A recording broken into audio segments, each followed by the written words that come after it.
Hello दोस्तों, आज हम लोग शुरू करते हैं आरबीआई। आरबीआई शुरू करते हैं हम लोग और देखेंगे आरबीआई की विभिन्न गतिविधियां और विभिन्न उसके कार्य। तो आरबीआई के जो भी कार्य हैं और उससे संबंधित जो भी प्रश्न बन सकते हैं एग्ज़ाम में, वो सारे प्रश्न आपको इनके माध्यम से समझ में आ जाएगा कि कैसे कैसे प्रश्न बन सकते हैं और आपको क्या विकल्प चुनाव करना है। तो आप बिल्कुल भी चिंता मत करिए कि आप आरबीआई के बारे में नहीं जानते होंगे। बस ये बैंक गतिविधियां और बैंक से संबंधित जो भी प्रश्न आते हैं बैंक से संबंधित, उसका एक पहला पार्ट है। बैंक पढ़ने के बाद बैंक का पहला लेक्चर है। दूसरे लेक्चर में हम लोग इसके आगे की गतिविधियों को देखेंगे। जैसे इसमें आरबीआई से संबंधित हम पूरे प्रश्नों और उससे संबंधित जो भी अवधारणा है उसको हम लोग समझेंगे। और अगले लेक्चर में हम लोग देखेंगे कि जो आरबीआई से अलावा जो आरबीआई हमारा केंद्रीय बैंक है और उसके अलावा जो बैंक हमारा है उसे हम लोग देखेंगे। और जैसे कि वाणिज्यिक बैंक हो गए, निजी बैंक हो गया और सहकारी बैंक हो गया, ग्रामीण विकास बैंक हो गया, भूमि विकास बैंक हो गया जैसे नाबार्ड इत्यादि बैंकों, और आवासीय बैंक हो गया। इन सब बैंकों के बारे में हम लोग अगले वीडियो में देखेंगे। इस वीडियो में केवल हम लोग आरबीआई और उससे संबंधित प्रक्रिया और नीति और संबंधित कार्य देखेंगे। तो बिना देरी किए हम लोग शुरू करते हैं आरबीआई। आपको पता ही है कि आरबीआई जो है हमारे देश का केंद्रीय बैंक है। आरबीआई जो है हमारे देश का केंद्रीय बैंक है और हमारे देश के केंद्रीय बैंक की भूमिका आरबीआई आज़ादी के पहले से निभाता आ रहा है। आरबीआई केंद्रीय बैंक की भूमिका देश की आज़ादी से पहले से ही निभाता आ रहा है। तो इसके बारे में आपको डाउट नहीं होगा कि हमारे जो गतिविधि है, हमारे देश की जो गतिविधि है बैंक की, हमारे आरबीआई की जो गतिविधि है उसके बारे में आप भली भांति जानते ही हैं। तो बिना अब देखते हैं इसके बारे में कुछ संबंधित तथ्य। जैसे आपको पता है कि आरबीआई देश का केंद्रीय बैंक है जो देश में मौद्रिक नीति बनाता है, जो देश में मौद्रिक नीति बनाता है, मौद्रिक नीति का निर्माण करता है। भारत में जैसे मौद्रिक नीति अब क्या होता है इसके बारे में हम लोग देखते हैं। मौद्रिक नीति तो मौद्रिक नीति जो है भारत में दो प्रकार की नीति बनाई जाती है। जैसे एक मौद्रिक नीति होती है और एक राजकोषीय नीति होता है। मौद्रिक नीति जो है, मौद्रिक नीति का निर्माण आरबीआई करता है। मौद्रिक नीति का निर्माण आरबीआई करता है। जैसे जो ये है ये कार्य आरबीआई द्वारा किया जाता है। कौन सा? मौद्रिक नीति। और जो राजकोषीय नीति है उसका निर्माण कौन करता है? राजकोषीय नीति का निर्माण सरकार द्वारा किया जाता है। तो क्वेश्चन यही पे बनता है कि मौद्रिक नीति का निर्माण कौन करता है? तो मौद्रिक नीति का निर्माण आरबीआई के द्वारा किया जाता है। और राजकोषीय नीति का निर्माण कौन करता है? सरकार के द्वारा होता है। मौद्रिक नीति मतलब जैसे मुद्रा से संबंधित जो भी प्रक्रियाएं हैं, जैसे अवमूल्यन करने की परिस्थितियां बन रही हैं कि नहीं बन रही हैं, ये सारी प्रक्रिया उससे पहले कौन करता है? अवमूल्यन तो सरकार करती है, लेकिन अवमूल्यन से पहले की जो प्रक्रियाएं होती हैं जैसे तरलता, मुद्रास्फीति, मुद्रा का चलन, बैंकों की गतिविधियां, ये सारी जो पॉलिसी बनाते हैं मुद्रा संबंधी, वो आरबीआई के नियंत्रण में बनता है। इसलिए मौद्रिक नीति का निर्माण आरबीआई करता है। और साल में ये 2 बार बनाया जाता है। साल में ये 2 बार बनाया जाता है। साल में ये 2 बार बनाया जाता है। तो साल में 2 बार बनाया जाता है और यह अल्पकालिक होता है। साल में 2 बार बनाया जाता है, यह अल्पकालिक होता है। और दूसरा राजकोषीय में देख लें तो राजकोषीय नीति का निर्माण सरकार द्वारा किया जाता है और यह दीर्घकालिक होता है, यह लंबे समय के लिए होता है। ये मेनली 1 वर्ष के लिए होता है। यह दीर्घकालिक हो सकता है 5 साल, 7 साल, जो भी मतलब एक्सेट्रा 1 ईयर से ज़्यादा ही होता है। मौद्रिक नीति और देखते हैं अगला पॉइंट हम लोग देखते हैं, आरबीआई मौद्रिक नीति के द्वारा बाजार में तरलता। अब तरलता क्या है? तरलता इसके पहले वाले लेक्चर में हमने पढ़ाया है कि तरलता एक तरह से पैसे से संबंधित होता है, पैसे से संबंधित होता है तरलता। जैसे अगर मान लीजिए आपको हम बताते चले आ गया, अगले लेक्चर में हम पहले ही लेक्चर में इसे कवर कर चुके हैं। तरलता एक्चुअली क्या है कि अगर मान लीजिए यहाँ पे 100 पैसा पहले था, 100 पैसे थे और इसमें 10 पैसे और आ गए, तो टोटल कितना बढ़ोतरी हो गया? 10 पैसे का। तो ये जो 10 पैसा है यही तरलता बढ़ गया, मतलब 100 से अब 110 हो गया, तो ये क्या हुआ? तरलता बढ़ गई। इसे क्या कहेंगे कि तरलता बढ़ गया। इसे सामान्य भाषा में, ये आपको समझने के लिए है, लेकिन आप तरलता जब पढ़ेंगे तो उसमें और सारे भी डायमेंशन हैं। ये आपको समझाने के लिए हम आसानी से आपको हम बता दिए कि तरलता ये है। तो आपको पता हो गया कि मौद्रिक नीति और राजकोषीय नीति, राजकोषीय नीति सरकार बनाती है और मौद्रिक नीति आरबीआई के द्वारा बनाया जाता है। यह साल में, मौद्रिक नीति साल में 2 बार बनाया जाता है आरबीआई के द्वारा, और राजकोषीय नीति दीर्घकालिक होता है, यह 1 साल से अधिक के लिए बनाया जाता है। मौद्रिक नीति अल्पकालिक होता है। आपको ये पता होना चाहिए, बस सिंपल ये पता होना चाहिए कि मौद्रिक नीति आरबीआई और राजकोषीय नीति राज्य सरकार द्वारा सरकार द्वारा बनाया जाता है। तो आरबीआई मौद्रिक नीति क्यों बनाई जाती है? ताकि तरलता को समायोजित किया जा सके। जैसे कि अगर मार्केट में अधिक पैसा आ जाता है, अगर बाजार में अधिक पैसा आ जाता है तो सरकार, बाजार, आरबीआई अपना क्या करता है, बाजार, अगर मान लीजिए मार्केट में बहुत पैसा आ जाए, बहुत सारा पैसा आ गया, तो क्या करेगी आरबीआई? आरबीआई करेगी कि इन पैसों को नियंत्रित करेगी। कैसे? ये पैसे कहाँ होंगे? बैंकों के पास, बैंकों के पास। तो आरबीआई क्या करेगी कि बैंक ब्याज दर बढ़ा देगी, ब्याज दर को बढ़ा देती है। अब ब्याज दर को बढ़ा देगी तो लोन लेने की क्षमता जो है लोगों की, लोन लेने की क्षमता कम हो जाएगी। अब लोन लेने की क्षमता अगर लोगों की कम हो जाए तो लोन लेने की क्षमता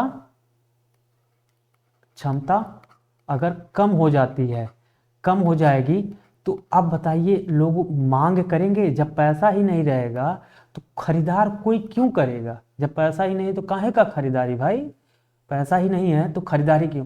तो इस प्रकार लोन महंगा करती है, और लोन महंगा करने के बाद लोगों के पास क्रय शक्ति क्षमता कम हो जाता है, और क्रय शक्ति क्षमता कम हो जाता है तो तरलता जो बढ़ी थी, तरलता जो मार्केट में बढ़ी थी उसे नियंत्रित कर लिया गया, उसे नियंत्रित कर लिया गया। जब ब्याज बढ़ा करके, भाई सस्ता ब्याज है तो घर घर में लोन लेने वाले हो गए, अरे फ्री में ब्याज, 2% पे ब्याज, पता चला 2% पे ब्याज 100 लोगों ने लिया, 10% पे ब्याज लो, 2-4 लोगों ने लिया। अब 2-4 लोग ही तो खर्चा करेंगे ना।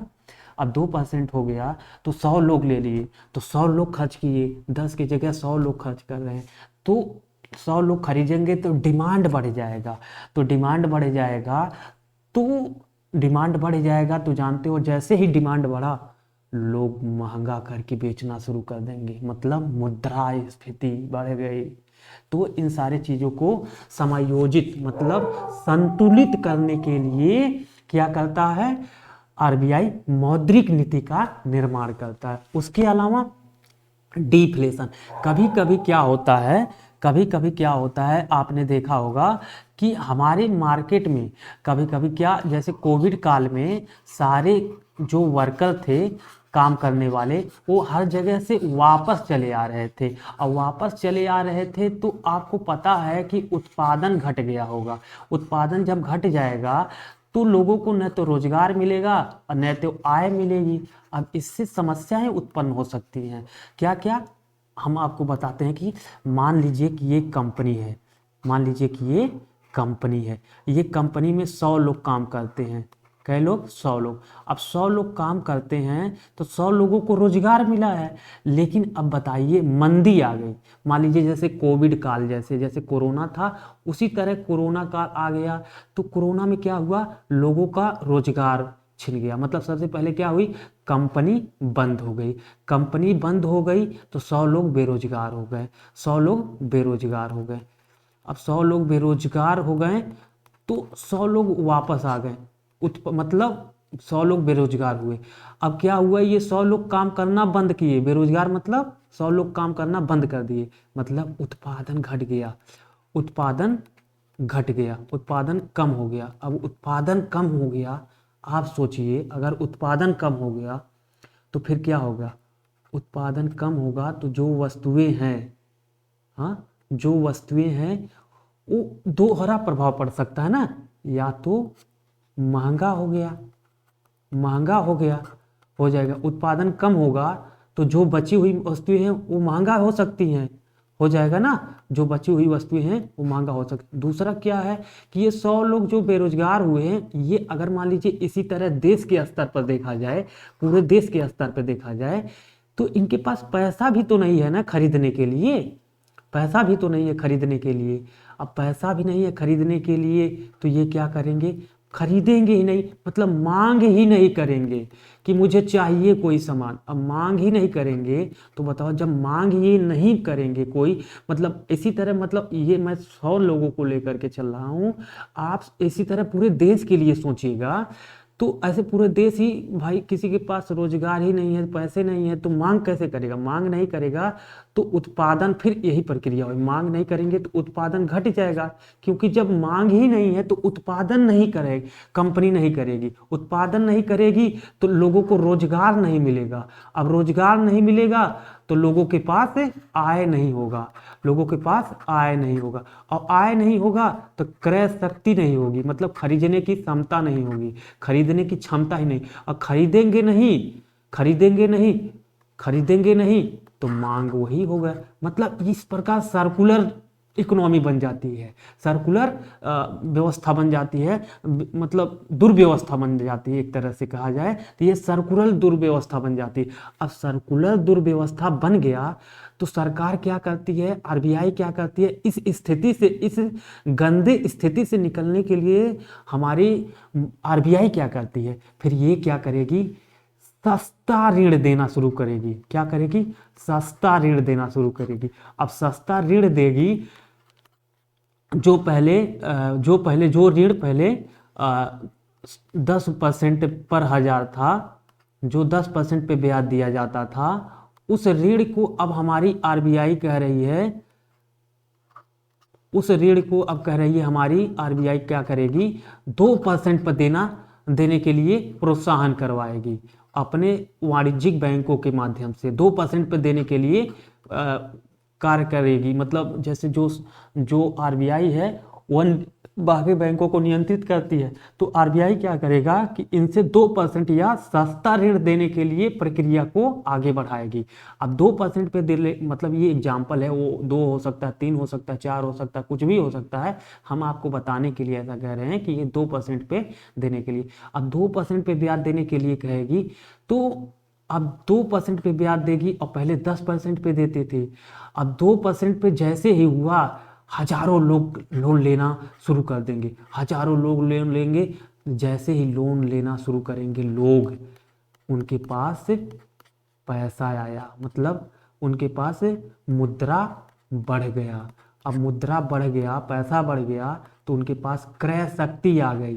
क्या हो गया, क्रय शक्ति, मतलब खरीदने की क्षमता बढ़ गई। क्या हो गया, खरीदने की क्षमता उनकी बढ़ गई, उनकी खरीदने की क्षमता बढ़ गई। अब उनके खरीदने की क्रय शक्ति क्षमता बढ़ गई, खरीदने की क्षमता बढ़ गई, मतलब मांग अब करेंगे, भाई फ्रिज लाओ, टीवी लाओ, अब गन्ने के जूस लाओ, बेल का जूस लाओ, ये लाओ वो लाओ, खाने पीने के मतलब लग्जरी चीज़ों लाए, मतलब जो जो उनको चाहिए सब चले। होटल वाले भी अपना काम करना शुरू कर देंगे, दिन भर में पिज्जा लाओ, ये लाओ वो, इंसान मांग ही मांग कर रहा है चारों तरफ, दाल चावल रोटी सब्जी सब खा रहे हैं।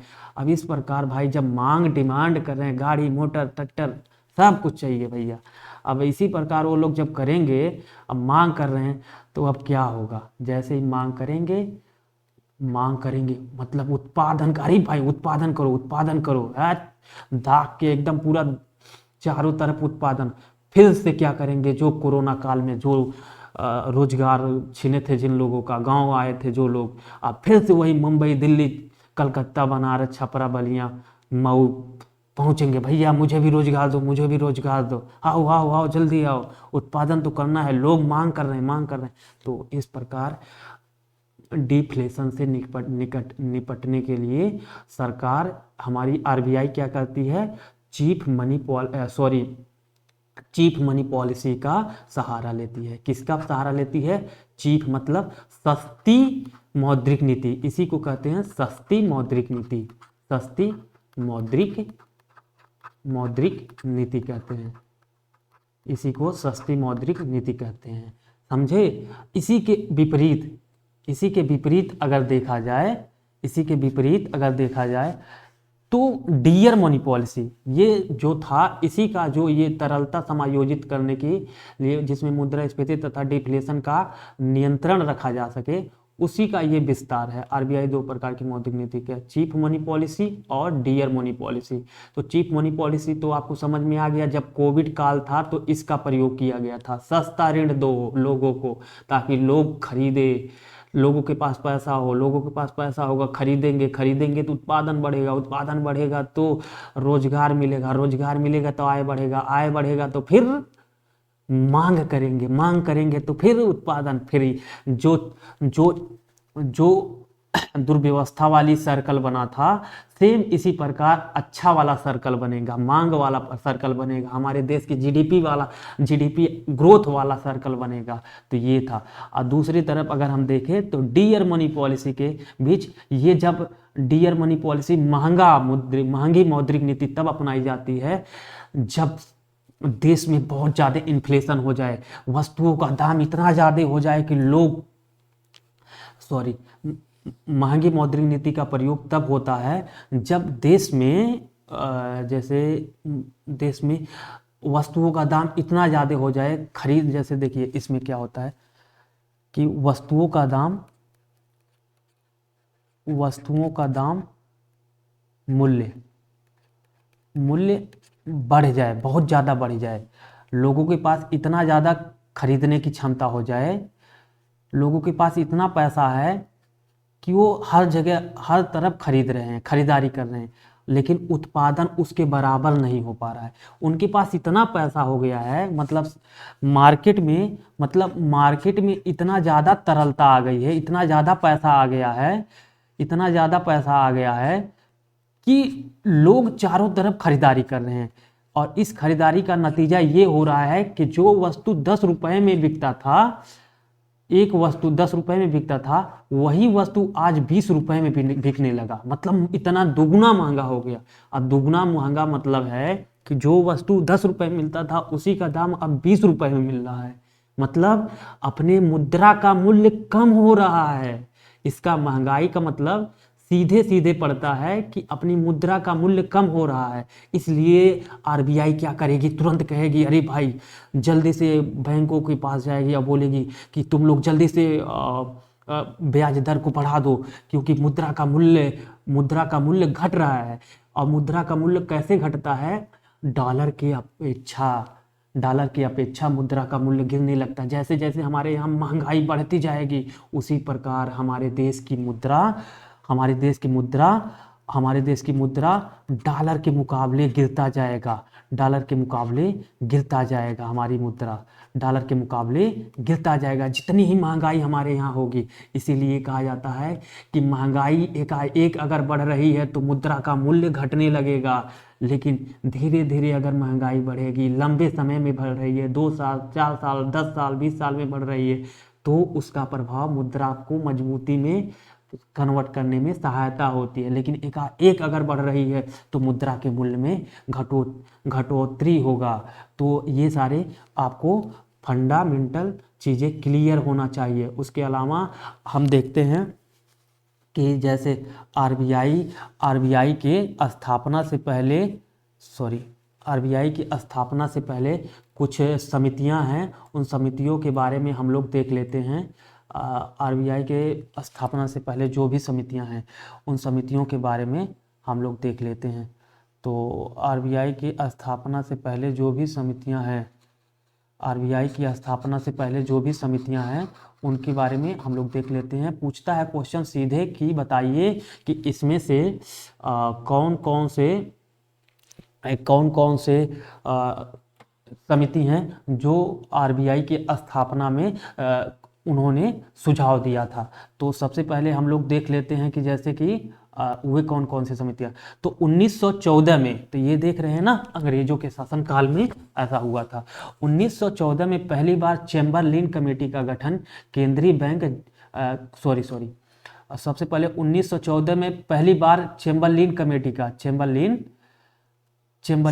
कमेटी का गठन किया गया, जिसने सुझाव दिया क्या, एक केंद्रीय बैंक जांच खोलने का सुझाव दिया। एक केंद्रीय बैंक होना चाहिए, केंद्रीय बैंक जांच खोलने का सुझाव दिया। किसने? चेम्बरलिन कमेटी ने। फिर 1926 में एक समिति फिर बनी जिसका नाम था हिल्टन यंग समिति। इस हिल्टन यंग समिति ने कुछ सुझाव दिए थे। क्या क्या दिए थे हम उसे नोट करते हैं। क्या दिया था? हिल्टन यंग कमेटी ने सुझाव दिया था कि ये कुछ टेक्निकल इशू। तो 1926 में एक जो हिल्टन यंग कमेटी गठित हुआ, उसने सुझाव दिया कि जो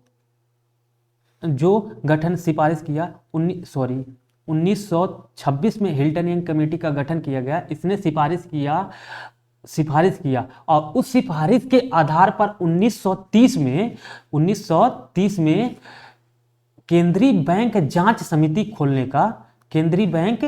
समिति का गठन का सुझाव दिया और इसी के आधार पर गठन भी किया गया। और इसी समिति के सिफारिश पर 1934 में आरबीआई अधिनियम पास किया गया। इसी के सिफारिश पर 1934 में आरबीआई अधिनियम 1934 पास हुआ। कौन सा अधिनियम? 1934। आरबीआई अधिनियम 1934 पास किया गया। आरबीआई अधिनियम 1934 पास किया गया और इसी अधिनियम के आधार पर 1 अप्रैल 1935 को आरबीआई की स्थापना की गई। इसी के आधार पर 1 अप्रैल 1935 को आरबीआई की स्थापना की गई। इसी के आधार पर 1 अप्रैल 1935 में आरबीआई की स्थापना की गई। तो आपको ये याद रखना है कि पहली बार चेम्बरलिन समिति का गठन किया गया था, जिसने केंद्रीय बैंक जांच खोलने का सुझाव दिया था। और 1926 में हिल्टन यंग कमेटी का गठन किया गया, जिसके सिफारिश पर 1930 में केंद्रीय बैंक जांच समिति का गठन किया गया। इसी समिति के सिफारिश पर 1934 में आरबीआई अधिनियम 1934 पास किया गया, जिसके द्वारा 1 अप्रैल 1935 में आरबीआई की स्थापना की गई। तो आपको ये सारी चीज़ें याद होनी चाहिए। और सीधे सीधे क्वेश्चन पूछता है कि आरबीआई की स्थापना से पहले किन समितियों ने सुझाव दिया था। तो आपको ये याद होना चाहिए कि Hilton young committee, Chamberlin committee, ये दोनों चीज़ें आपको याद होनी चाहिए। उसके अलावा हम लोग अगले टॉपिक पर चलते हैं। कुछ आरबीआई से संबंधित कुछ विविध तथ्यों को देख लेते हैं। आरबीआई से संबंधित कुछ विविध तथ्य। आरबीआई से संबंधित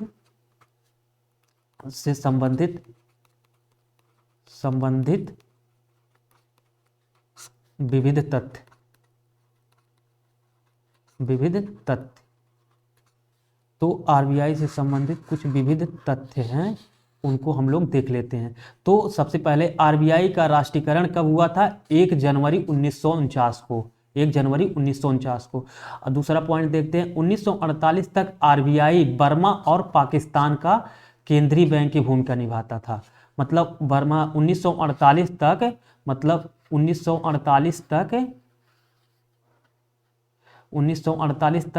भारत, बांग्लादेश और पाकिस्तान का, इधर पाकिस्तान था, इधर बर्मा मतलब आज का म्यांमार, इन तीनों की भूमिका हमारा आरबीआई निभाता था। तो आपको ये चीज़ें याद होनी चाहिए। ये दो चीज़ें पूछ सकता है, इसमें दो क्वेश्चन बनता है। ये क्वेश्चन बनता है कि आरबीआई कब तक पाकिस्तान, बर्मा और भारत के केंद्रीय बैंक की भूमिका निभाता था। तो 1948 तक तीनों का संयुक्त रूप से निभाता था, लेकिन 1948 के बाद से केवल भारत का केंद्रीय बैंक की भूमिका निभा रहा है 1948 के बाद से। तो आपको ये चीज़ें याद होनी चाहिए। उसी प्रकार तीसरा पॉइंट बनता है आरबीआई का लेखांकन वर्ष कब है। जैसे हमारा बजट पेश होता है उसी प्रकार इसका भी लेखांकन वर्ष है, उसे कहते हैं 1 जुलाई से 30 जून तक। लेखांकन वर्ष 1 जुलाई से 30 जून तक। उसके बाद अगला पॉइंट हम लोग देखें तो आरबीआई का मुख्यालय कहाँ है, मुंबई, ये तो लगभग सबको पता है। उसके बाद आरबीआई का प्रथम गवर्नर कौन था, ए.ओ. स्मिथ था। कौन था, ए.ओ. स्मिथ था। ए.ओ. स्मिथ था। स्वतंत्र भारत का प्रथम गवर्नर कौन था, सी.डी. देशमुख। सी.डी. देशमुख थे। स्वतंत्र भारत के प्रथम गवर्नर सी.डी. देशमुख थे। उसके अलावा हम लोग अगले पॉइंट पे चलते हैं, आरबीआई के कार्य देखते हैं। तो आरबीआई के कार्य अगर हम देखते हैं तो उसमें पहला पॉइंट देखते हैं कि यह 1 रुपए के नोट तथा एक का सिक्का, 2 का सिक्का, 5 के सिक्के को छोड़कर 1 रुपए का नोट और 1 का सिक्का, 2 का सिक्का, 5 का सिक्का, ये सारे इतने तत्वों को छोड़ दिया जाए, मतलब 1 का नोट है और 1 का सिक्का है और 2 का सिक्का है और 5 का सिक्का है, इन चारों को अगर छोड़ दिया जाए, बाकी सभी नोटों और सिक्कों का निर्गमन करता होता है, मतलब जारी करता होता है। कौन जारी करता है, इन सभी सिक्कों और नोटों का निर्गमन करता होता है, मतलब जारी करता होता है कौन, आरबीआई होता है। उसके बाद 1 रुपए के नोट के बारे में कुछ मुख्य जानकारी। इसे वित्त मंत्रालय द्वारा जारी किया जाता है। इसे वित्त मंत्रालय द्वारा हमेशा पूछता है क्वेश्चन कि 1 रुपए के नोट को कौन जारी करता है, किसका हस्ताक्षर होता है और क्यों इसे छापा जाता है। 1 रुपए का नोट आखिर क्यों छापा जाता है, तो आपको पता होना चाहिए।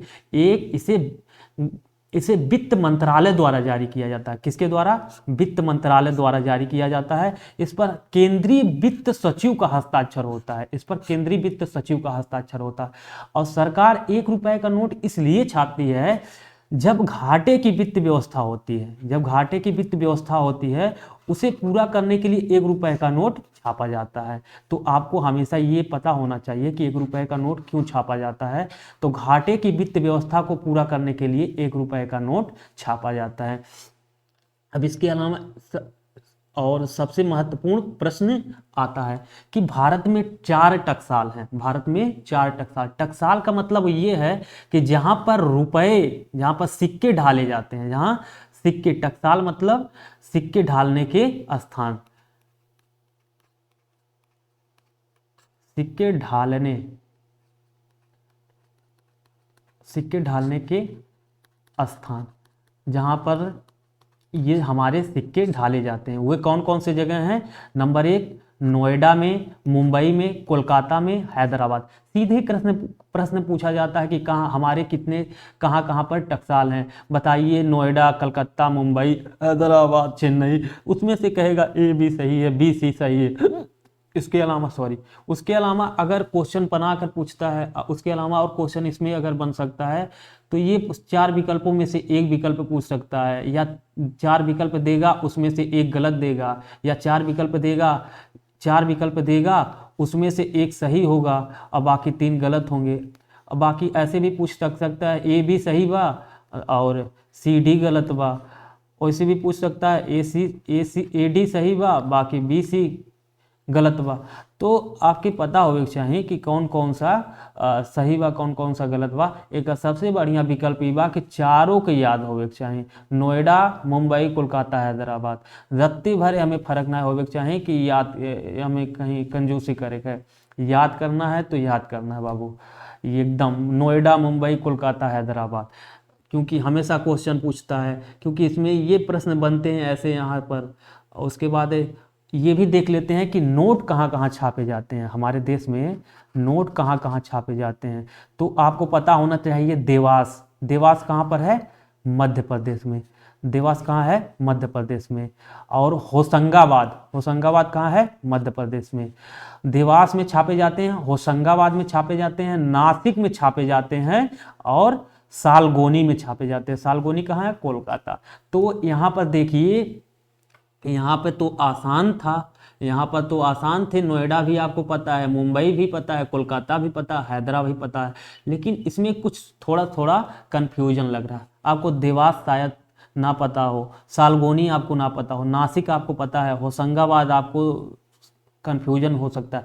तो यहाँ पर दो चीज़ें आपके लिए, दो चीज़ें याद करना है। पहला तो नोट छाप खाने कहाँ कहाँ पर हैं, तो देवास है, नासिक है, होशंगाबाद है, सालगोनी है। इसके अलावा आपसे क्वेश्चन ये भी पूछा जा सकता है कि बताइए देवास कहाँ पर है, नोट छाप खाने देवास किस राज्य में स्थित है। तो आपको पता होना चाहिए मध्य, या चारों को मिलाने के लिए पूछ सकता है कि मिलान करिए, तो आपको ये टकसाल, ये नोट छापखाने स्थान दे देगा, उनके राज्यों से मिलाने के लिए क्वेश्चन पूछा जा सकता है। तो इस प्रकार क्वेश्चन इससे बन सकता है। उसके बाद अगर हम लोग अगला आते हैं, आरबीआई नोट छापने के लिए किस किस किस चीज का सहारा लेती है।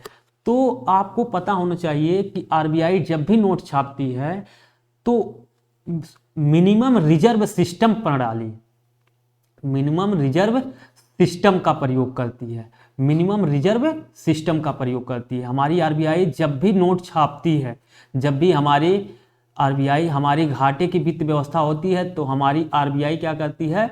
नोट छापती है। और नोट कैसे छापती है? उस प्रणाली को क्या कहते हैं? मिनिमम रिजर्व सिस्टम का प्रयोग करती है। नोट छापने के लिए क्वेश्चन सीधे पूछता है कि नोट छापने के लिए किस प्रणाली का प्रयोग किया जाता है। आरबीआई हमारी नोट छापने के लिए किस प्रणाली का प्रयोग करती है, किस प्रणाली के द्वारा नोट छापे जाते हैं भारत में। तो आपको सीधे सीधे पता होना चाहिए कि मिनिमम रिजर्व सिस्टम के द्वारा, मिनिमम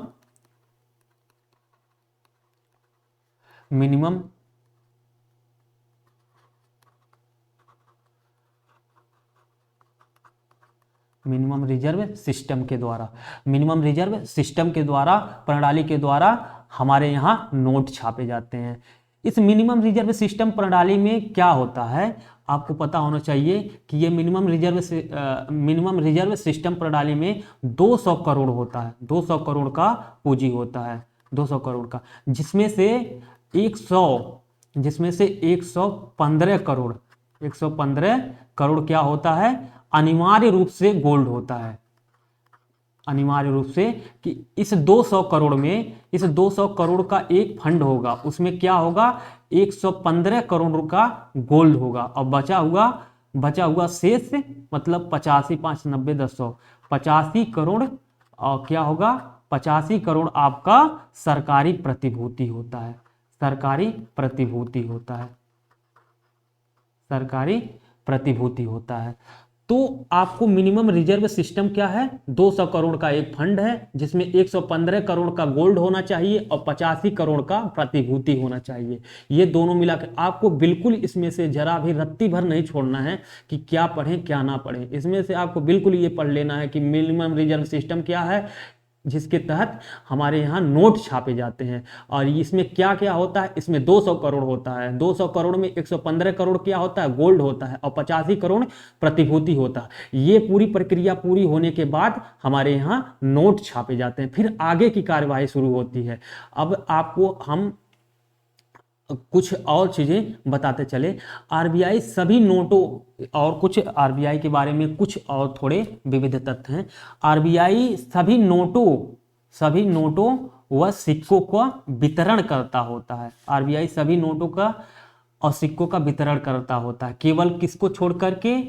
सभी नोटों और सिक्कों का वितरण करता होता है बस, लेकिन निर्गमन करता नहीं होता है। किसका? एक के सिक्के का, एक के नोट का बस निर्गमन करता नहीं होता, वो उसके अधीन नहीं होता आता, वह वित्त मंत्रालय और वित्त सचिव के अधीन होता है। और ये आरबीआई सभी नोटों और सिक्कों का वितरण करता होता है। आपको साफ साफ याद करना है। इसे बैंकों का बैंक कहते हैं, इसे बैंकों का बैंक कहते हैं, इसे बैंकों का बैंक कहा जाता है। इसके अंतर्गत आरबीआई बैंकों से जमा स्वीकार करता है। आरबीआई बैंकों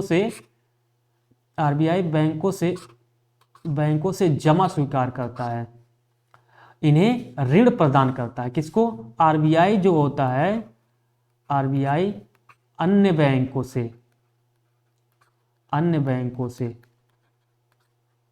बैंकों का जमा लेता है, जमा स्वीकार करता, अन्य बैंकों का जमा स्वीकार करता और उन्हें ऋण भी देता है, उनका जमा स्वीकार, उनका पैसा अपने पास जमा भी करता है और उन्हें ऋण भी देता है। कौन? आरबीआई। इसे बैंकों का अंतिम ऋणदाता कहा जाता है। इसे बैंकों का अंतिम ऋणदाता कहा जाता है। मतलब अगर भारत में कोई बैंक, मान लीजिए आरबीआई है और बाकी छोटे छोटे बैंक हैं ये सब, अगर कोई भी बैंक ऋण लेना चाहता है तो अंतिम रूप से मान लीजिए वह किसी व्यक्ति से भी ले सकता है, अगर वाणिज्यिक निजी बैंक है तो वह किसी से भी ले सकता है, लेकिन भारत में अंतिम रूप से किससे ऋण ले सकता है? अंतिम रूप से आरबीआई से ले सकता है। इसके अलावा वह इसके ऊपर कोई किसी के पास नहीं जा सकता। सिंपल से अगर हम समझाएं आपको, मान लीजिए यहाँ आरबीआई है, यहाँ छोटे छोटे बैंक हैं। आरबीआई, ये छोटे छोटे बैंक जो हैं ये किसी से भी यहाँ से यहाँ तक ले सकते हैं ऋण, बीच में किसी से ले सकते हैं, ये इससे भी ले सकते हैं, इससे भी, लेकिन अंतिम रूप से यहाँ ले सकते हैं, लेकिन इसके ऊपर नहीं जा करके ले पाएंगे। समझ गए ना कि मतलब कहने का अंतिम रूप से ऋणदाता कहा जाता है, बैंकों का अंतिम ऋणदाता कहा जाता है। इसके अलावा कोई नहीं ऋण देगा, ये आरबीआई ही अंतिम रूप से ऋण देता है। तो आपको ये बात समझ में आनी चाहिए। आरबीआई को सरकार का बैंक कहा जाता है, क्योंकि जब भी सरकार, केंद्र सरकार, राज्य सरकार को जरूरत पड़ती है तो वो आरबीआई से संपर्क किया जाता है। इसमें केंद्र और राज्य को उधार देता है। सरकार आरबीआई से उधार लेने के लिए ट्रेजरी बिल का प्रयोग करती है। अब हम आपको बताते हैं कि ट्रेजरी बिल क्या होता है। ट्रेजरी बिल क्या होता है? मतलब आरबीआई सरकार का बैंक है, आपको ये पता हो गया, सरकार का बैंक है। लेकिन सरकार भी ऐसे पैसा नहीं ले लेगी मुंह उठाकर गई भैया मुझे आरबीआई के पास कि भैया मुझे इतना पैसा दे दो, ऐसे नहीं है। हालांकि मिल तो जाएगा, लेकिन ऐसे मुंह उठा के जाने के बाद सरकार अगर कहेगी कि मुझे 1 करोड़ रुपए चाहिए, पैसा दो, आरबीआई नहीं देगा, कहेगा पहले जाओ ट्रेजरी बिल लेकर आओ। तो ट्रेजरी बिल क्या होता है? तो ट्रेजरी बिल जाएगी सरकार लेने, ट्रेजरी बिल जाएगी आने। ट्रेजरी बिल क्या होता है? एक सरकारी प्रतिभूति होता है। सरकारी प्रतिभूति मतलब होता है, सरकारी प्रतिभूति का मतलब है कि एक ऐसा सरकारी कागजात, परिपत्र, एक ऐसा सरकारी पत्र, मतलब सरकारी कागज जो सरकार जारी करती है। कौन जारी करता है? ये सरकारी प्रतिभूति मतलब एक सरकारी कागज होता है। कागज जैसे नोट है ना, उसी प्रकार कागज है, एक सरकारी कागज होता है, सरकारी कागज होता है, सरकारी कागज होता है। ये सरकारी, जिसकी अवधि 1 वर्ष से कम होती है और प्रतिभूति द्वारा केंद्र सरकार सीबीआई आरबीआई से उधार लेती है। देखिए सरकारी प्रतिभूति क्या होता है, ट्रेजरी बिल क्या होता है, सरकारी प्रतिभूति। ट्रेजरी बिल क्या होता है, सरकारी प्रतिभूति। और सरकारी प्रतिभूति क्या होता है, एक कागज होता है, एक कागजात होता है।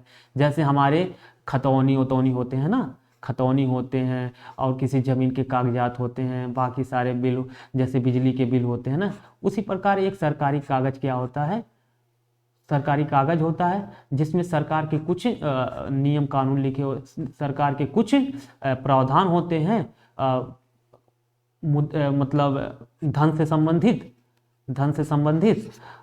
इसी परिपत्र को, इसी कागजात को क्या कहा गया, ट्रेजरी बिल कहा गया। इसी को क्या कहा गया, बिल से आप समझ रहे होंगे ना कि किसी चीज का बिल, उसी प्रकार ये एक तरह से धन से संबंधित एक कागजात है, जिसे सरकारी कागजात है, जिसे सरकारी प्रतिभूति कहा गया। इसी ये सरकारी प्रतिभूति ट्रेजरी बिल होता है। यही सरकारी प्रतिभूति ट्रेजरी बिल होता है। सिंपल सा मतलब एक कागजात होता है, समझ रहे हैं ना।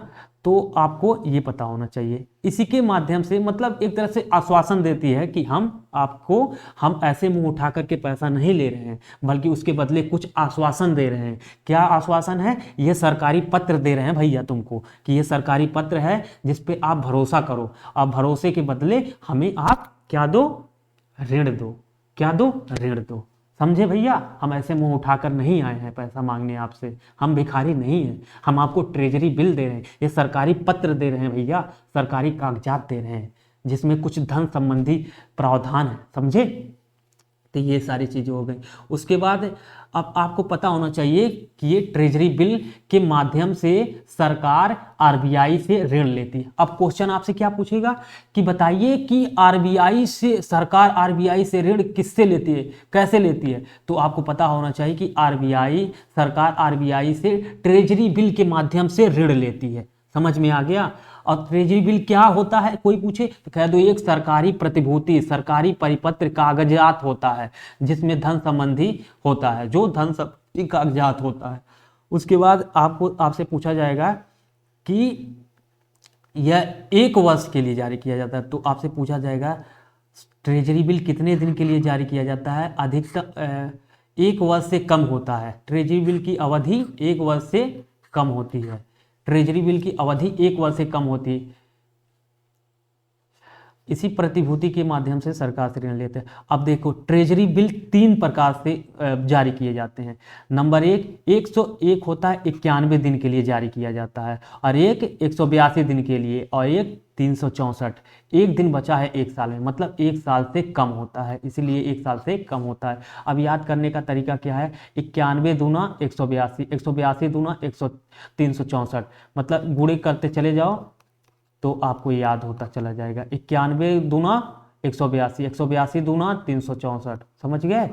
तो याद करने का यही तरीका है कि मिनिमम 91 दिन के लिए 91 दिन के लिए जारी किया जाता है, और दूसरा 182 दिन के लिए 364। तो पूछेगा ट्रेजरी बिल कितने दिन के लिए जारी किया जाता है? तो आपको पता होना चाहिए 91 दिन के लिए, 182 दिन के लिए, 364 दिन के लिए। ट्रेजरी बिल बट्टे पर जारी किया जाता है। ये आपके लिए इंपॉर्टेंट है, ये आपके लिए इंपॉर्टेंट है। ट्रेजरी बिल किस पे जारी किया जाता है? बट्टे पर जारी किया जाता है ट्रेजरी बिल। आपको ये पता होना चाहिए। आरबीआई को सरकार का एजेंट भी कहा जाता है, सरकार का एजेंट भी कहा जाता है। क्यों? क्योंकि जो विदेश में वित्तीय संस्थान है, जैसे विदेश में जैसे बैंक, बड़े बड़े बैंक है, जैसे वर्ल्ड बैंक हो गया, IMF हो गया, WTO हो गया, इन बड़े संस्थानों में आरबीआई का गवर्नर जो होता है ना, आरबीआई का गवर्नर जो होता है वहाँ इनकी सम्मेलनों में भाग लेता है, इसलिए सरकार का एजेंट होता है। सरकार के एजेंट के रूप में कि हम भारत सरकार की ओर से आरबीआई के गवर्नर उर्जित पटेल भाई हम आए हैं कहाँ पर? IMF की सम्मेलन में बैठक लेने आए हैं। समझ रहे हो? सिंपल सा मतलब है आरबीआई का गवर्नर, इसलिए इसे सरकार का एजेंट कहा जाता है। इसके अलावा हम लोग अगर देखते हैं तो देश में मौद्रिक नीति का निर्माण करती है। कौन?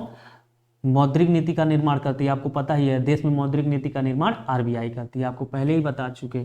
और दूसरा, आरबीआई को समाशोधन गृह या क्लियरिंग एजेंसी का कार्य करती है। जैसे अगर मान लीजिए बैंकों के संबंधित अगर कोई समस्या उत्पन्न होती है, जैसे नियम कानून उपनियम, बाकी जैसे हो गया चेकों के भुगतान से संबंधित कोई नियम हो गया, या कोई सेवा शर्तें हो गए, उन सब पर अगर कोई मतभेद होता है तो आरबीआई क्या करती है? उस पर अपना व्यू देती है कि भाई ये सही है, मतलब उसे समस्या को क्लियर करती है, उस समस्या का शोधन कर देती है कि भाई ये सही है जो तुम सब कर रहे हो, या ऐसे ऐसे मत करो, ये सही है। जब मतभेद या कोई समस्या उत्पन्न होती है तो क्लियरिंग एजेंसी के रूप में इस तरह कार्य करता है।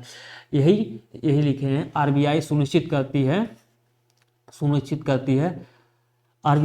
करती है कि सभी चेकों का भुगतान सही समय पर हो। आरबीआई इस कार्य में मदद NPCI, national payment corporation of India के मदद से भुगतान निगम का सुनिश्चित किया जाता है, राष्ट्रीय भुगतान निगम द्वारा।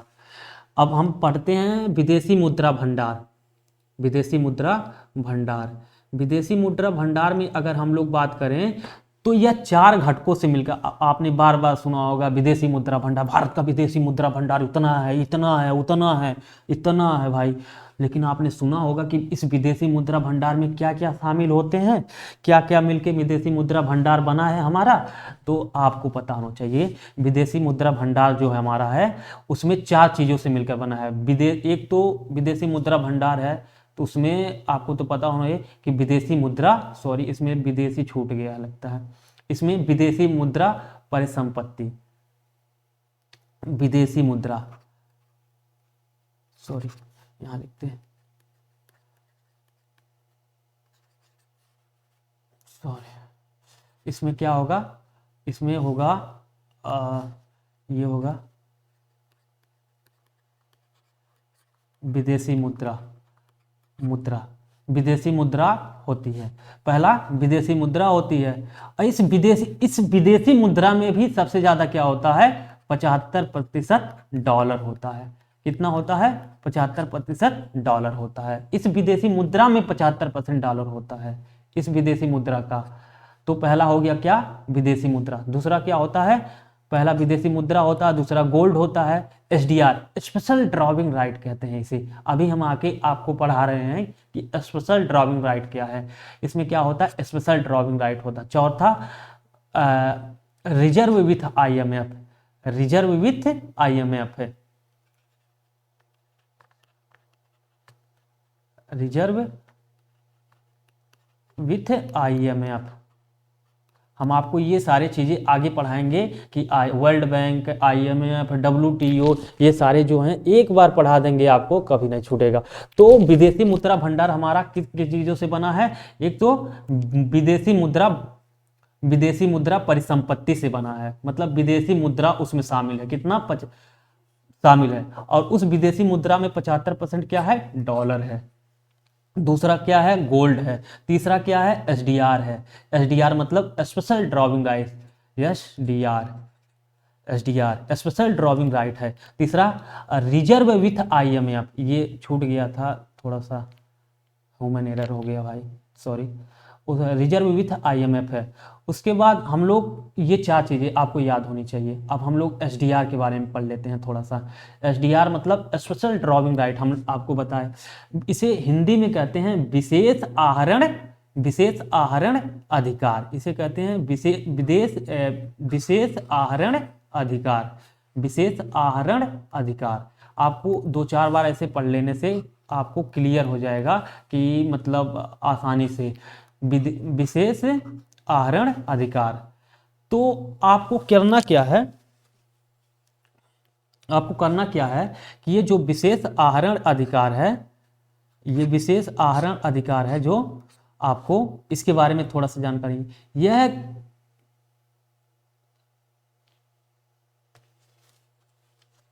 सॉरी थोड़ा सा ह्यूमन एरर हो गया है इसमें, तो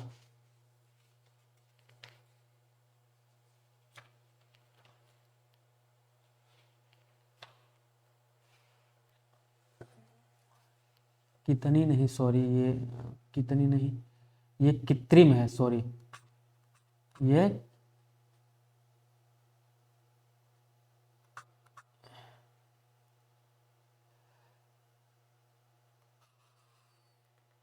इसे काटिए। अब हम लिखते हैं इसे कृत्रिम, इसे कृत्रिम मुद्रा कहते हैं, इसे कृत्रिम मुद्रा कहते हैं, इसे कृत्रिम मुद्रा कहते हैं, इसे कृत्रिम मुद्रा कहते हैं। पहला पॉइंट हो गया, इसे कृत्रिम मुद्रा कहते हैं। दूसरा पॉइंट हो गया, यह IMF की मुद्रा है। IMF मतलब इंटरनेशनल मॉनेटरी फंड, IMF मतलब इंटरनेशनल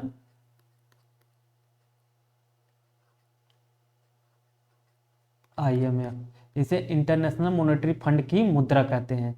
तो हमेशा क्वेश्चन ये पूछा जाता है कि बताइए कृत्रिम मुद्रा कौन सी है।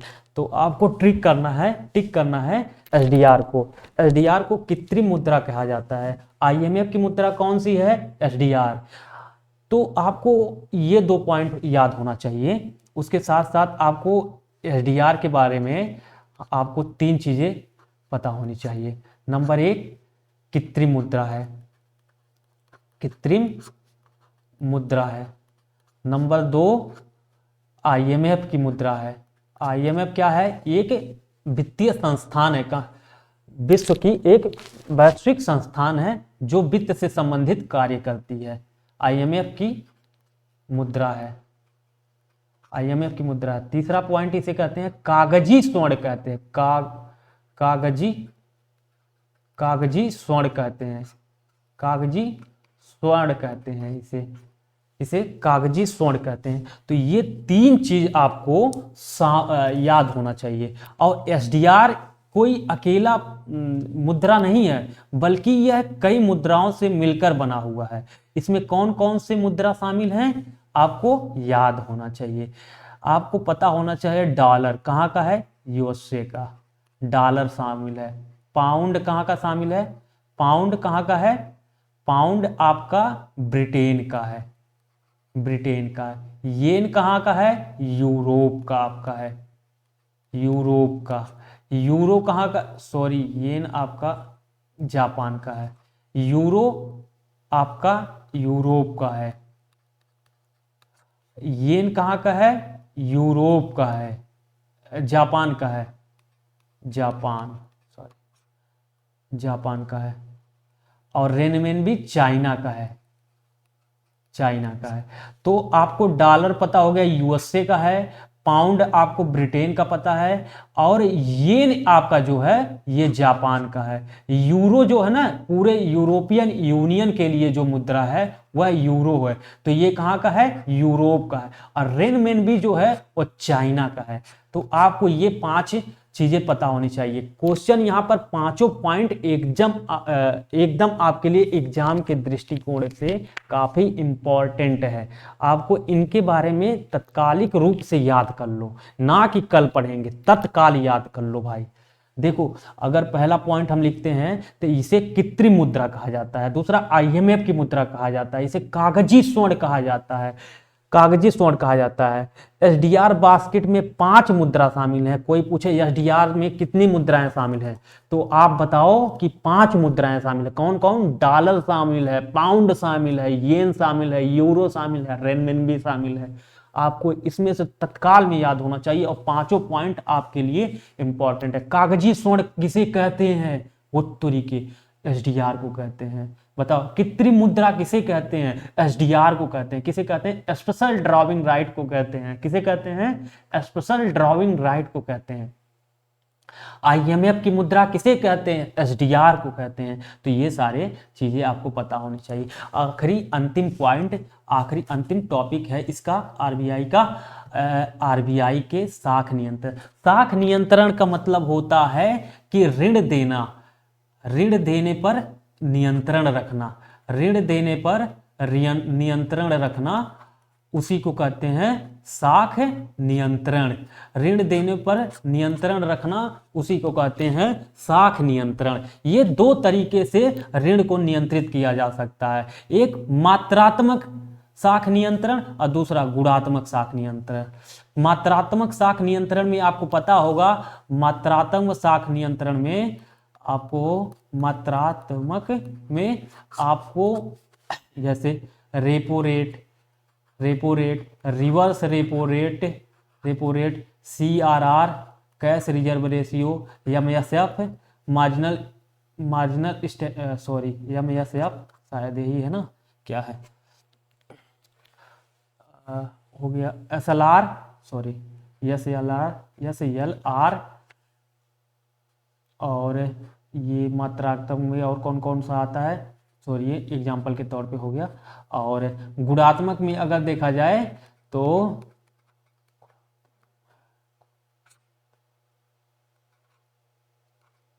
गुणात्मक में अगर देखा जाए तो इसमें 4 चीजें शामिल होती हैं। इसमें होता है सेलेक्टिव, मतलब चयनात्मक,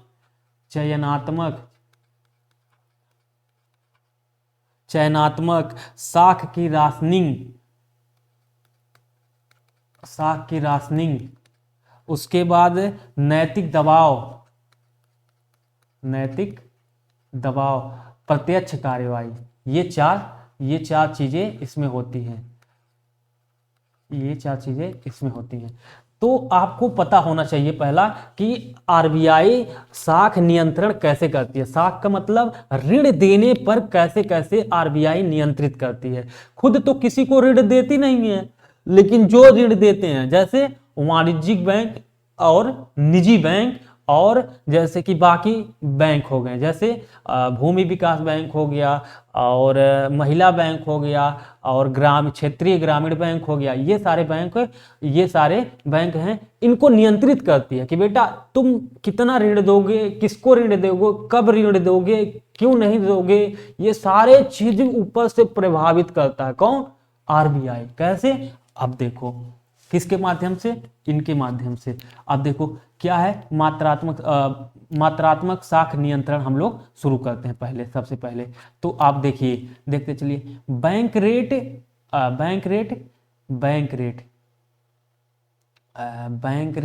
पहला बैंक रेट इसे कहते हैं, बैंक दर भी कहते हैं, पुनर्कटौती दर भी कहते हैं, डिस्काउंट ऑन डिस्काउंट भी कहते हैं। इसका 4 नाम है भाई, देखो 4 नाम है इसका 4 नाम है। देखो इसका 4 नाम है। ये देखो पहला क्या नाम है, कलर चेंज कर लेते हैं दोस्त। इसका 4 नाम है। अब देखो पहला बैंक रेट, दूसरा बैंक दर, तीसरा पुनर्कटौती दर, डिस्काउंट ऑन डिस्काउंट। मतलब ये दोनों एक ही है, आप समझ गए होंगे, लेकिन एक नाम हो गया, दूसरा नाम हो गया, तीसरा नाम हो गया। बैंक रेट, पुनर्कटौती दर, डिस्काउंट ऑन डिस्काउंट। अब 3 नाम है। आप जब भी पूछा जाए कि बैंक रेट क्या है, तो वह दर जिस पर आरबीआई बैंकों को ऋण देता है या देती है। वह दर जिस पर आरबीआई, जैसे मान लीजिए आरबीआई हो गया और अन्य बैंक हो गए, क्या करेगा आरबीआई? इन सबको ऋण देगा। कौन देगा? आरबीआई, अन्य बैंक। और ये बैंक क्या करेंगे? फिर जनता को ऋण देंगे। ये जनता को ऋण देंगे। कौन?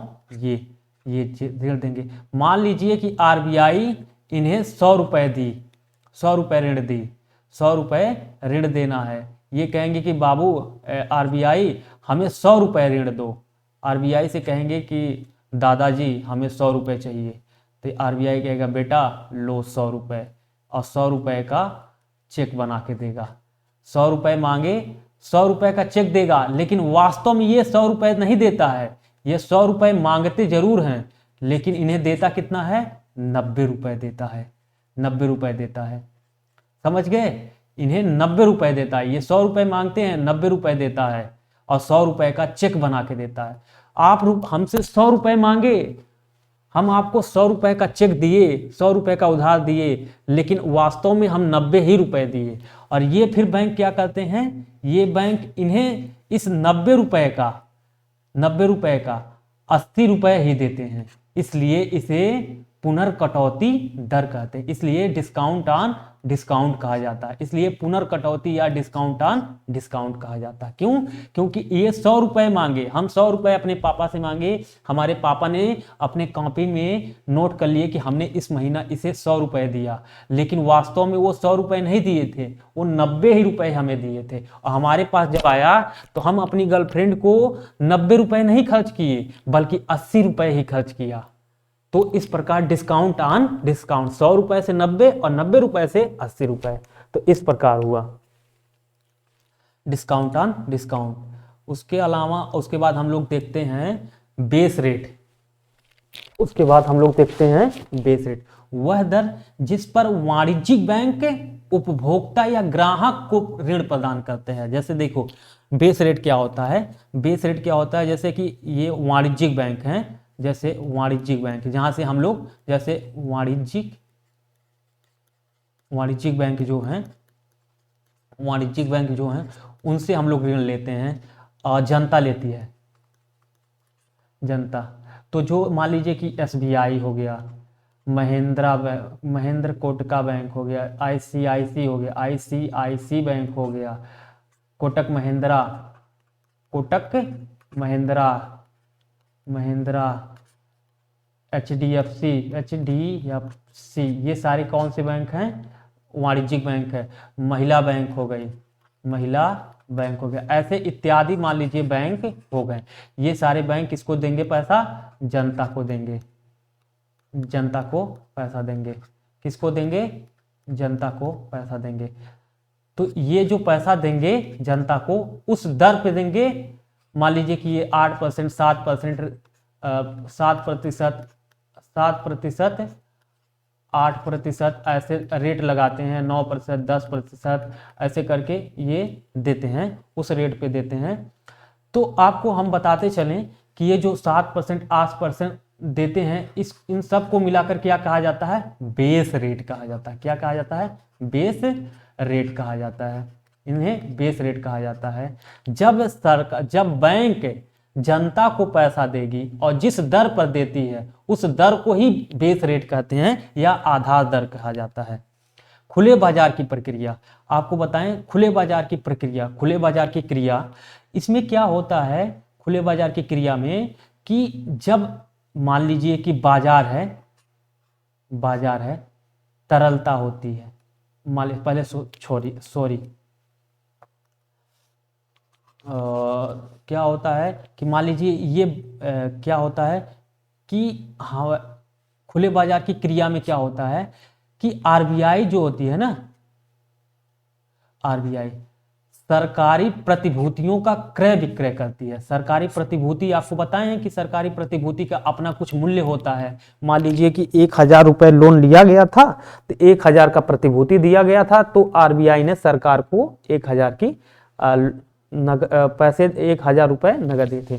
आपको हम इसके लिए हम आसानी से समझाते हैं, बहुत आसानी से। मान लीजिए कि सरकार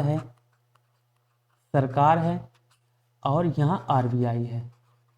आरबीआई ने कहा, सरकार ने कहा आरबीआई मुझे पैसा चाहिए। आरबीआई ने कहा ठीक है दे देंगे, लेकिन ऐसे मुंह उठाकर मत मांगा करो, सबसे पहले क्या लाओ? प्रतिभूति लाओ। तो सरकार क्या करेगी? 1000 की प्रतिभूति दी। किसे? आरबीआई को। आरबीआई ने इन्हें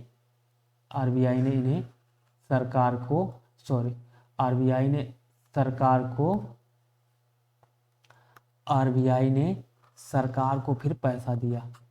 जो भी मान लीजिए 1000 की प्रतिभूति थी, तो 1000 मान लो दिया, एग्जाम्पल के तौर पे आप बस समझते चलो। तो सरकार ने 1000, आरबीआई ने 1000 सरकार को दिया। अब ये पैसा सरकार के पास आ गया। अब सरकार के पास आ गया तो सरकार क्या करेगी? अब इन पैसों का 1000 रुपए क्या करेगी? खर्च करेगी। कहाँ? अरे भाई, सरकार क्या करने को लिए? लोक कल्याण के लिए बनी होती है ना। तो ये मेडिकल में, मान लो ये मेडिकल में खर्च होगा, स्वास्थ्य में, इंफ्रास्ट्रक्चर में, स्कूल में, मिड डे मील में, लोक कल्याणकारी योजनाओं में, इत्यादि जगहों पे खर्च करके ये कहाँ पैसा पहुंचा देगी? जनता के पास। कहाँ? जनता के पास। जनता के पास अब पैसा पहुंच गया। अब आप ही सोचिए, ये जनता के पास पैसा पहुंच गया तो जनता के पास पैसा हो गया ना। अब ये जनता के पास पैसा हो गया तो जनता इसका डिमांड करेगी। मतलब जनता के पास बहुत पैसा हो गया। मतलब कहने का मतलब कुल मिला के कि बाजार में तरलता बढ़ गई, बाजार में पैसा बढ़ गया। तरलता, हम आपको समझाना यही चाह रहे हैं कि तरलता बढ़ गया, बाजार में तरलता बढ़ गया। अब जनता पे खर्च हुआ मतलब वह बाजार में पैसा चला गया, बाजार में पैसा चला गया मतलब तरलता बाजार की बढ़ गई। यहाँ तक आपको समझ में आ गया होगा तो आगे हम आपको समझाने में आसानी होगी हमें। अब बाजार में पैसा चढ़ गया तो अब सरकार, आरबीआई क्या करती है कि जब देखती है बाजार में स्थिति के हिसाब से पुनः इन सरकार, जो आरबीआई ने ये प्रतिभूति आरबीआई ने लिया था, आरबीआई प्रतिभूति के बदले पैसा दिया था, तो आरबीआई के पास ये प्रतिभूति पड़ा हुआ है। आरबीआई के पास ये प्रतिभूति पड़ा हुआ है। अब आरबीआई के पास जो प्रतिभूति पड़ा है उसे अगर बेचती है अगर आरबीआई प्रतिभूति जो है प्रतिभूति जो आरबीआई के पास पड़ा है वो अगर बेचती है प्रतिभूति को, जब बेचेगी तो बाजार का पैसा उसके पास आ जाएगा। जब मान लीजिए प्रतिभूति है आरबीआई के पास, आरबीआई अपने पास जो प्रतिभूति कागज रखी है उस कागज को सरकार को देगी और सरकार उसे पैसा देगी, तो पैसा किसके पास चला जाएगा? आरबीआई के पास। आरबीआई के इस प्रकार क्या करेगी आरबीआई, बाजार में जो तरलता थी,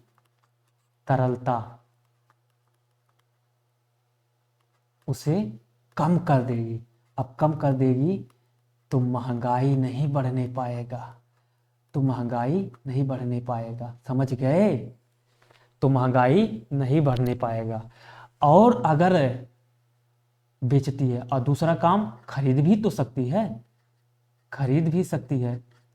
जब खरीदेगी कागज, मतलब कागज खरीदती है और पैसा देती है, वही प्रतिभूति कागज है, कागज खरीदेगी और पैसा देगी, और पैसा जब देगी तो वह पैसा सरकार के पास जाएगा, ये वाला हो जाएगा। तो जनता में मतलब मांग बढ़ाने में सहयोग करती है। मतलब पैसा जनता के पास जाएगा, सरकार के पास जाएगा, सरकार के पास गवर्नमेंट के पास जाएगा, गवर्नमेंट जनता में लोक कल्याण और जनता में खर्च करेगी, फिर जनता के पास मतलब बाजार में चला गया मतलब ये पैसा वर्क कर रहा है, मतलब ये एक तरह से मांग बढ़ाएगा, इन्फ्लेशन बढ़ाएगा, ये सारी प्रक्रिया को देखेगा। समझ गए? मतलब तरलता यहाँ बढ़ेगी, इधर तरलता बढ़ रहा है, इधर तरलता घट रही है। तरलता बढ़ने का मतलब क्या है? मांग बढ़ना होता है। तरलता बढ़ेगी, मांग बढ़ेगा इधर, और इधर तरलता को कम करेगी ताकि महंगाई को नियंत्रित किया जा सके। तो कितनी चालाकी से आरबीआई काम करती है, आपको समझ में आ गया होगा। ये खुले बाजार की प्रक्रिया में क्या होता है, आरबीआई सरकारी प्रतिभूति का क्रय विक्रय करती है। क्रय करेगी, जब खरीदेगी तो पैसा बाजार में जाएगा, तरलता बढ़ेगी, और विक्रय करेगी, बेचेगी तो तरलता कम होगा, मतलब महंगाई पर नियंत्रण होगा। जब पैसा ही नहीं रहेगा बाजार में तो लोग खरीदारी ही नहीं करेंगे, तो डिमांड ही नहीं होगा, तो सस्ता होगा तो डिमांड ही नहीं होगा, तो वस्तु का दाम ऑटोमेटिकली सस्ता हो जाएगा। और इधर क्रय करेगी तो बाजार में पैसा जाएगा, तो तरलता बढ़ेगी तो लोग मांग करेंगे तो उत्पादन होगा, तो फिर वही सर्कुलर वाली इकोनॉमी आपको समझ में आ गया होगा। इस तरह कार्य करता है। रेपो रेट अब हम लोग देखते हैं। रेपो रेट, आरबीआई वाणिज्यिक बैंकों को अल्पकालिक अवधि के लिए ऋण देती है। आरबीआई वाणिज्यिक बैंकों को अल्पकालिक अवधि के लिए ऋण देती है, जैसे 1 से 14 दिन के लिए इसमें होता है। बस ऐसे आपको याद होना चाहिए। कौन देता? आरबीआई देती है वाणिज्यिक बैंकों के लिए, अल्पकालिक होता है, 1 से 14 दिन के लिए होता है। रिवर्स रेपो रेट, इसमें क्या होता है? देखो, इधर आरबीआई ले रही थी, इधर आरबीआई वाणिज्यिक बैंक से ले रही थी। वाणिज्यिक बैंक कौन होते हैं? जो लाभ के लिए काम करते हैं, उन्हें वाणिज्यिक बैंक कहा जाता है। समझ गए? आरबीआई इधर आरबीआई वाणिज्यिक बैंकों को देती है, और इधर देखो क्या हो रहा है, आरबीआई उल्टा हो गया खेला, आरबीआई वाणिज्यिक बैंकों से लोन ले रही है। इधर आरबीआई को वाणिज्यिक बैंक लोन दे रहे हैं, उल्टा हो गया। इधर आरबीआई दे रही थी, इधर आरबीआई ले रही है। तो रेपो रेट में क्या होता है? आरबीआई ऋण देती है, और रिवर्स रेपो रेट में क्या होता है? आरबीआई ऋण लेती है। उसके बाद हम लोग देखते हैं सीमांत सुविधा दर या मार्जिनल स्टैंडिंग फैसिलिटी इधर है। तो इसमें क्या होता है? इसे एक रात की उधारी कहते हैं, इसे इंग्लिश में यम एस एफ कहते हैं, M S F. Marginal standing facility, इसे एक रात की उधारी कहते हैं। किसे? एमएसएफ को एक रात की उधारी कहते हैं। आपको याद होना चाहिए किसे एक रात की उधारी कहते हैं, तो एमएसएफ को कहते हैं। इसमें आरबीआई क्या करता है, बैंकों को एक दिन के लिए उधारी देता है, केवल एक ही दिन के लिए। आजा आजा आजा, एक दिन के लिए, बहुत ज़रूरत, कोई बैंक कह रहा है कि भाई मुझे बहुत ज़रूरत है, आरबीआई दादा मुझे बहुत ज़्यादा ज़रूरत है, मुझे एक दिन के लिए उधार दे दो ना, कल मैं आपका पैसा उधार चुका दूंगा। फिर कहेगा आजा आजा आजा आजा बेटा आजा आजा, फिर देगा एक दिन के लिए उधारी। इसलिए बैंकों से अधिक ब्याज लेता है। कोई भी जब गर्जू होगा भैया, हमारे पास गर्जू होगा तो वो ज़्यादा पैसा लेगा ही लेगा। जैसे हम लोग जाते हैं होली में दारू की ठेकी पे, सबको पता है कि उस दिन दारू क्यों महंगा हो गया, क्योंकि जो कभी ज़िंदगी में पिए नहीं रहते उस दिन कहते हैं हम शुरुआत कर रहे हैं, तो जिस दिन डिमांड बढ़ा देते हैं ये चोचलू आदमी जा करके डिमांड बढ़ा देते हैं। अब ये डिमांड बढ़ा दिए तो 10 रुपए का देगा, 10 ही बाटल दारू है, 100 बोतल दारू है, 200 लोग खरीदार पड़े हैं। उसे भी पता है कि 10 रुपए के जगह 50 रुपए का बंटी बबली 100 रुपए में बेचेंगे तब भी गर्जुए लेंगे। उसी प्रकार इसका भी है, एक दिन के लिए ब्याज मांग रहे हैं तो उसे भी पता है कि ये गर्जुए बाटे ससुर, तो इनकी एक दिन के लिए उधारी देते, इसलिए बैंकों का ब्याज अधिक होता है, इसलिए बैंकों से ब्याज अधिक लेता है। इसमें मिनिमम लोन 1 करोड़ होता है, इसमें 1 करोड़ से कम नहीं ले सकते हो, या केवल अनुसूचित वाणिज्यिक बैंक होते हैं। देखो अनुसूचित वाणिज्यिक बैंक का मतलब है आरबीआई अधिनियम 1934 की अनुसूची में जिन लोगों का रजिस्ट्रेशन हुआ होता है वो अनुसूचित वाणिज्यिक बैंक होते हैं। उसके बाद हम लोग CRR देखते हैं। CRR, बैंक अपने कुल जमा का एक निश्चित अनुपात आरबीआई के पास रखते हैं।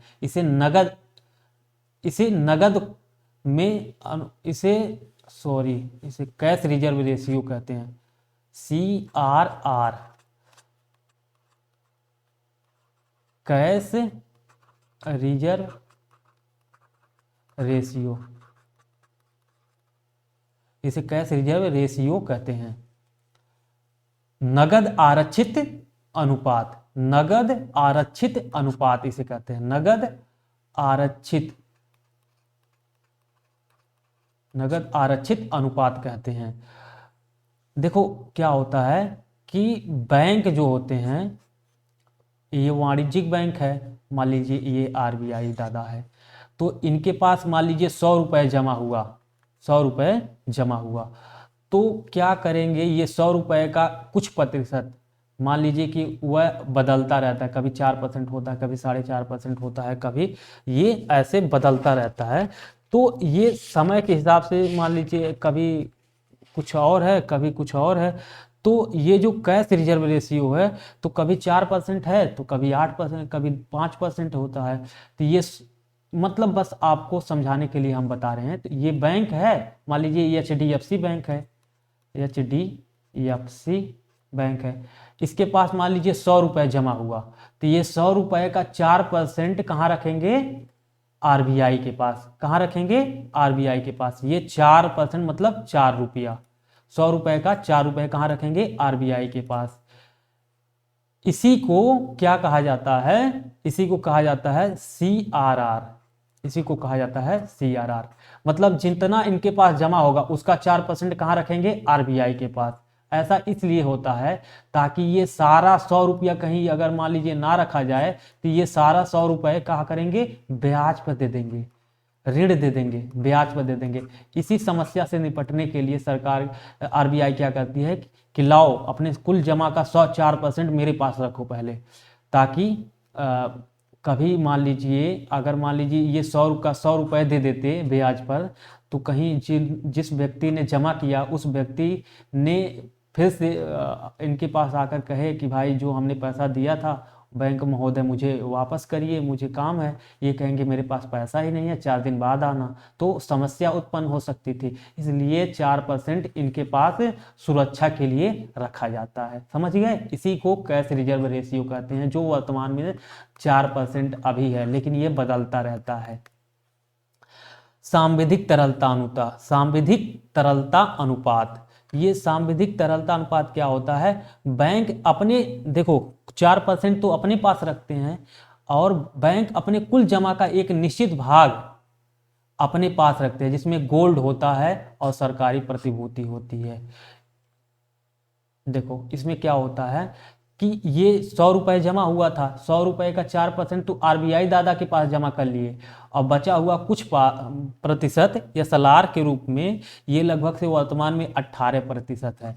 तो ये कहेंगे कि भाई 18% अपने पास रखो, 18% और 4%, मतलब 100 रुपये है तो 4 रुपया पहले आरबीआई दादा के पास रखो और फिर 18 रुपया अपने पास रखो। मतलब अब कितना हो गया, 18 दूई 20 और 2 22, मतलब टोटल 88 और टोटल 80, 78 रुपया बचा, 78 बचा ना, 8 2 10 के 0, हाँ 78 रुपये बचे। अब 78 रुपये ये क्या करेंगे, ब्याज पर दे सकते हैं, 78 रुपया ये ब्याज पर दे सकते हैं। तो उनको कुल टोटल इतना अमाउंट अपने पास रखना होता है। मतलब 100 रुपये है, 100 रुपये 4% CRR जमा कर दो किसके पास, आरबीआई दादा के पास, और SLR अपने पास रखो कितना, 18%, वर्तमान में 18% है। तो उसके बाद बचा हुआ पैसा क्या करोगे, ऋण दे सकते हो। समझ गए ना, कुल जमा का 4%, कुल जमा का 18% अपने पास रखते हैं। इस प्रकार ये हो गया आपका मात्रात्मक साख नियंत्रण। कैसे कैसे आरबीआई मात्रात्मक रूप से साख नियंत्रण करती है। अब इसके बाद हम लोग देखते हैं गुणात्मक साख नियंत्रण। गुणात्मक साख नियंत्रण में हम लोग देखते हैं तो इसमें केवल मुद्रा के माध्यम से ही नहीं नियंत्रण रखा जाता है तरलता पर या मुद्रास्फीति पर, बल्कि इसमें कुछ और भी प्रावधान किए गए हैं। अगर वो CRR, SLR, cash reserve ratio ये सारे काम न आए तो उसके साथ साथ ये भी प्रावधान है कि भाई हम बात तो केवल पैसे से नहीं, हम बात भी करेंगे आपसे, तो उसके लिए कुछ प्रावधान किया गया। जैसे देखो चयनात्मक साख नियंत्रण, इसमें कहता है आरबीआई कि बैंकों से इसमें कहता है आरबीआई कि आप ये ना करो वो ना करो, मतलब ये ना करो वो ना करो का मतलब क्या है, उन्हें सलाह देता है कि भाई आप इन्हें बैंक मतलब इन्हें इस बैंक को सेलेक्टिव मतलब चयनात्मक मतलब इस बैंक को या इस व्यक्ति को या इस संस्था को या इस प्रकार के किसी व्यक्ति को ऋण देने से मना कर सकता है। कि मतलब जैसे कि किसी व्यक्ति या कंपनी को, जैसे मान लीजिए अभी मान लीजिए थोड़े दिन पहले आपने सुना होगा विजय माल्या थे। अब बताओ आरबीआई फिर कहेगा कि इनको ऋण दो, नहीं ना। तो इस प्रकार इन व्यक्ति को, खास करके इन व्यक्ति को मना किया गया कि इस व्यक्ति को कोई बैंक ऋण नहीं दे सकता, या जिस बैंक से इस व्यक्ति ने ऋण लिया था उस बैंक को फिर से ऋण देने की इजाजत नहीं होगी। ऐसा प्रावधान कौन करता है, चयनात्मक साख नियंत्रण के माध्यम से आरबीआई करता है। कि मतलब किसी व्यक्ति को सेलेक्ट कर लिया जाता है और उसके अपेक्षा उससे मतलब उस व्यक्ति को किसी भी बैंक से ऋण न देने की सलाह दी जाती है। कि मतलब उस व्यक्ति को कोई ऋण नहीं देगा, समझ गए, कि उस व्यक्ति को, उस संस्था को कोई ऋण अब नहीं देगा, कोई भी बैंक उस व्यक्ति को या उस संस्था को ऋण नहीं देगा। इसमें इसलिए चयन किया गया कि ये कंपनी है, वो कंपनी है, ये कंपनी है, ये व्यक्ति हैं, वो व्यक्ति हैं, तो उनको सेलेक्ट कर लिया गया है और उन्हें उनके बारे में बताया गया कि इन्हें कोई भी ऋण नहीं देगा, कोई भी बैंक ऋण नहीं देगा। और दूसरा हम देखते हैं साख की राशनिंग।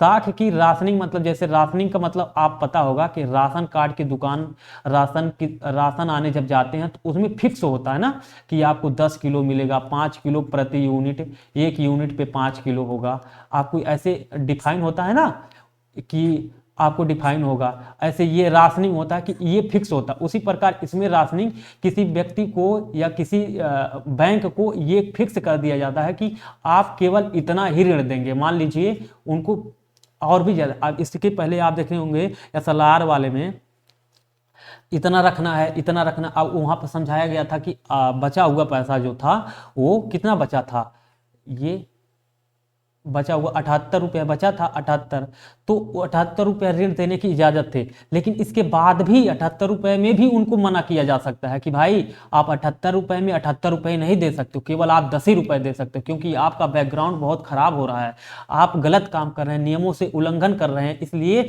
क्या करेगी आरबीआई, नियंत्रण रखती है, उनको और सजा देती है, कठोर दंड देने का प्रावधान करती है इनके माध्यम से कि भाई डायरेक्ट आपको हम सजा तो नहीं दे रहे हैं, लेकिन इनके माध्यम से आप पर नियंत्रण बनाए रखे हैं। समझ गए, साख की राशि मतलब आपको जो देर आपकी जो क्षमता थी उस पर नियंत्रण लगा दिया गया कि आप केवल 100 रुपए देने की आपकी क्षमता थी, लेकिन अब आप 50 ही रुपए दे सकते हो, ऋण दे सकते हो। समझ गए, ये है नैतिक दबाव।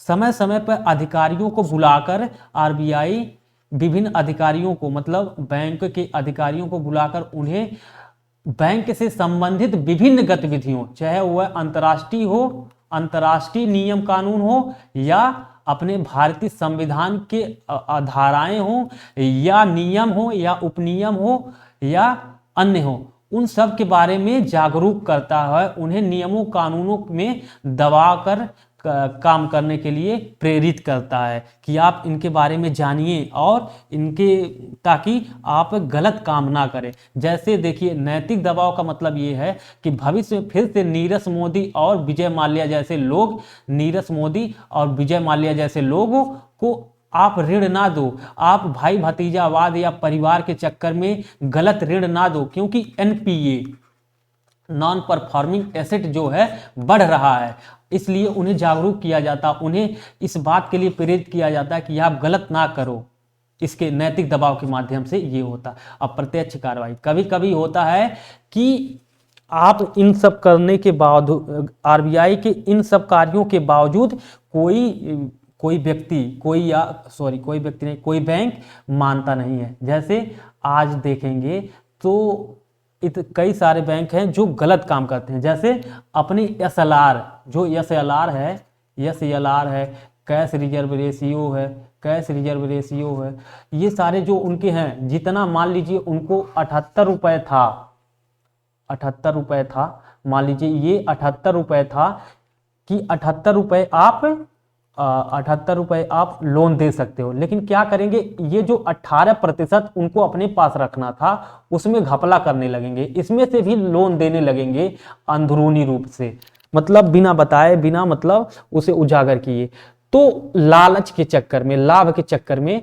तो इस प्रकार क्या होता है कि नियमों का उल्लंघन करते हैं, गलत काम करने लगते हैं, तो बैंकिंग गतिविधियों का उल्लंघन करते हैं, नियमों को न मानते हैं, अवहेलना करते हैं, तो आरबीआई कभी कभी क्या करती है, आपने देखा होगा, उनके ऊपर टैक्स लगाती है, टैक्स कह रहे हैं, जुर्माना लगाती है, कहती है कि इस बैंक पर इतना करोड़, 10 करोड़ 20 करोड़ का जुर्माना लगा। आपने सुना होगा कि फलाना बैंक पर, ढकाना बैंक पर 2 करोड़ का जुर्माना लगा, 5 करोड़ का जुर्माना लगा। तो ये सारे प्रश्न आप सुनते होंगे, देखते होंगे।